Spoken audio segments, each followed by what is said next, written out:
malaki na rin sila oh. So matitigas na rin yung kanilang feathers.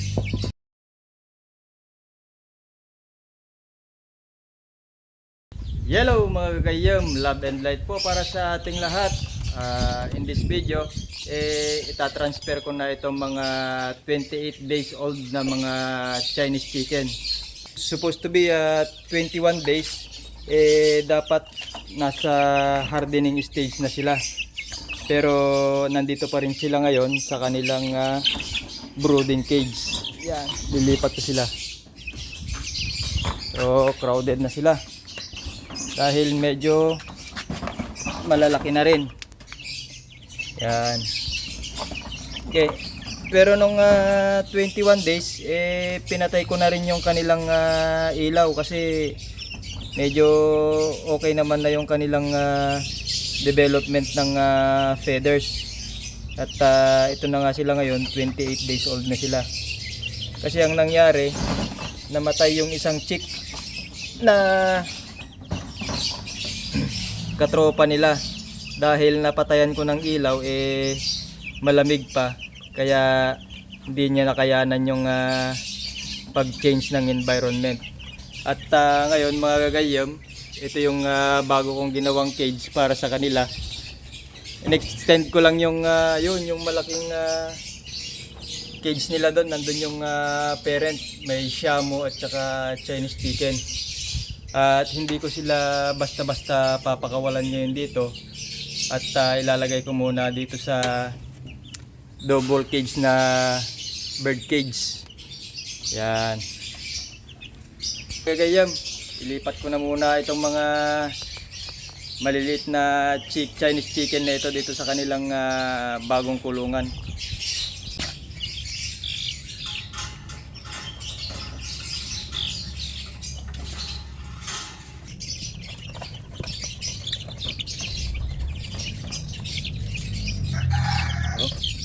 Malaki na rin sila oh. So matitigas na rin yung kanilang feathers.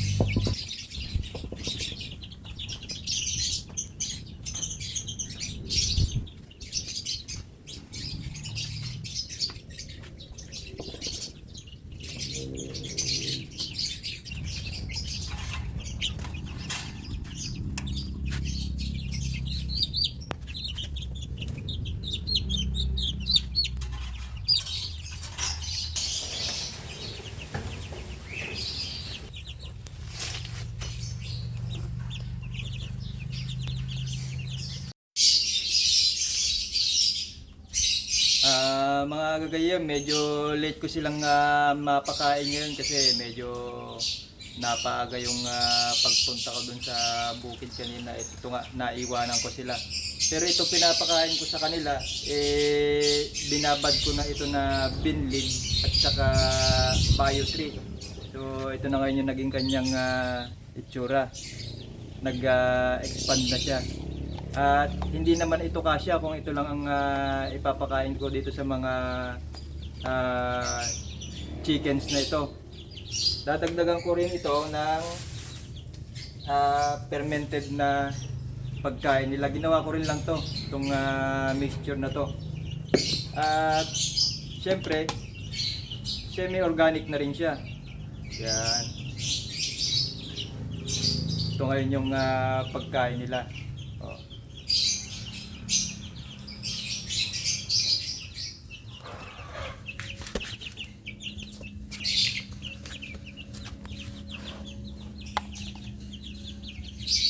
Madali lang gawin to mga gagayam at tignan ninyo at gustong gusto nila to.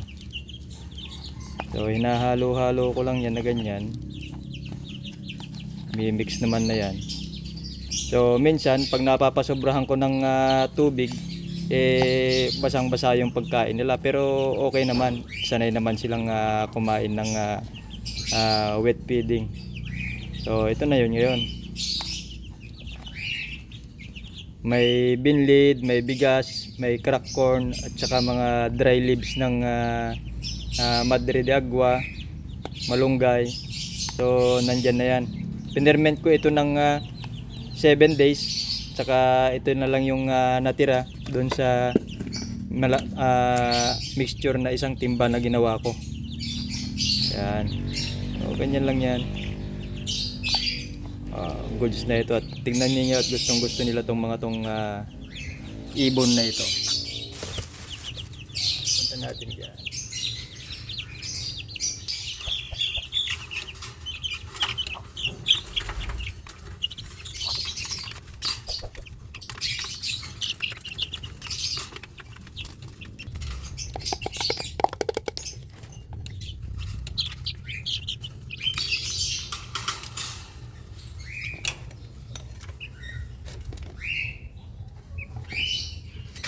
Ba, takam na takam sila oh. Di naman gutom na gutom yung mga yan, pero ganyan talaga sila kumain. At ito naman yung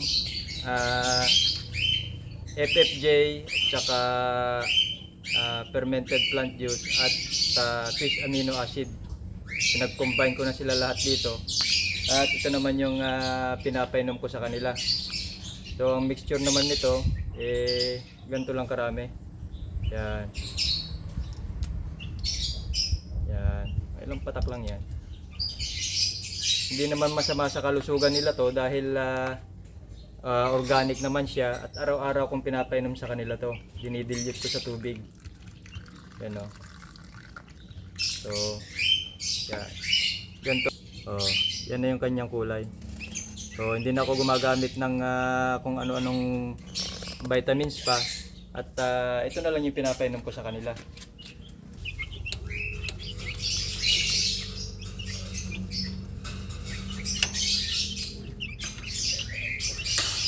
Ito na ngayon mga gagayam yung development ng chicken coop na ginagawa ko tuwing hapon. At ito nga, nagkaroon na naman ng panibagong extension. So, ito yung bagong gawa ko na dati.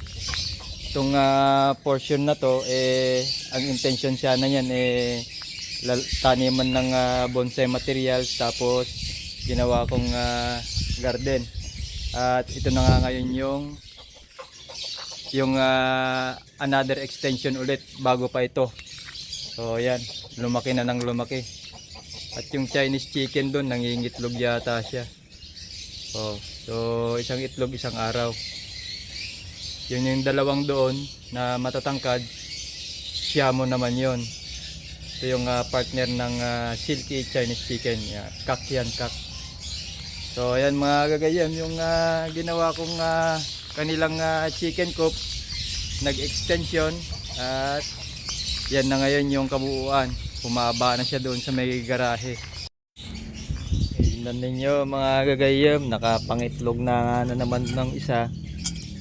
Itong si Blacky Chinese Chicken. Kunin natin. Baka maapakan ng mga tropa. Yan. Ito, umupo siya kanina.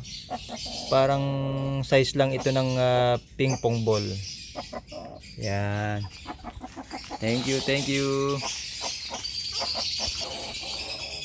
Dahil hindi marunong maglimlim itong Chinese chicken na to, iniipon ko na lang yung itlog niya at pinapasok ko dun sa incubator, artificial incubator. At ito nga yung resulta nung ito yung resulta nung incubator namin nung nakaraan. 2, 4, 6, dapat 7 yan pero namatay yung isa dahil hindi nga nakayanan yung lamig. Yun, maagang namahinga. So dito ko linalagay yung mga nakokolekt na itlog. Yan.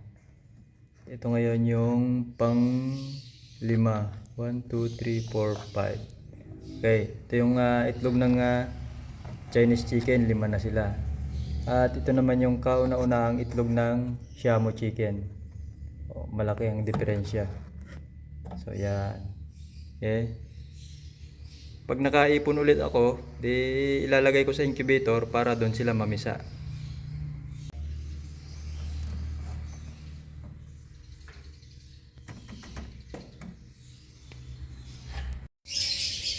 So far mga gagayan, naging maganda naman ang resulta ng aking hobby na ito, itong pag-aalaga ng mga chicken na semi-organic. At ginagamay ko pa kung paano ko mapakain sila ng pure organic kasi hinahaluan ko pa rin ng very minimum lang na amount ng commercial feed. So at least tolerable naman na yon yung feeds na pinapakain ko sa kanila. Pero ang majority ng feeds nila ginagawa ko rin lang yung mixture ng palay, cracked corn, rice bran at saka yung mga concoction. Additional na lang yun yung pinapakain kong commercial feeds. At naglalagay din ako ng dahon ng Madre de Agua at saka malunggay, yung sariwa. At talaga naman na gustong gusto nila. So mga gayam, hanggang dito lang muna itong short video patungkol dito sa pag-aalaga ko ng mga chicken. Hanggang sa muli, paalam!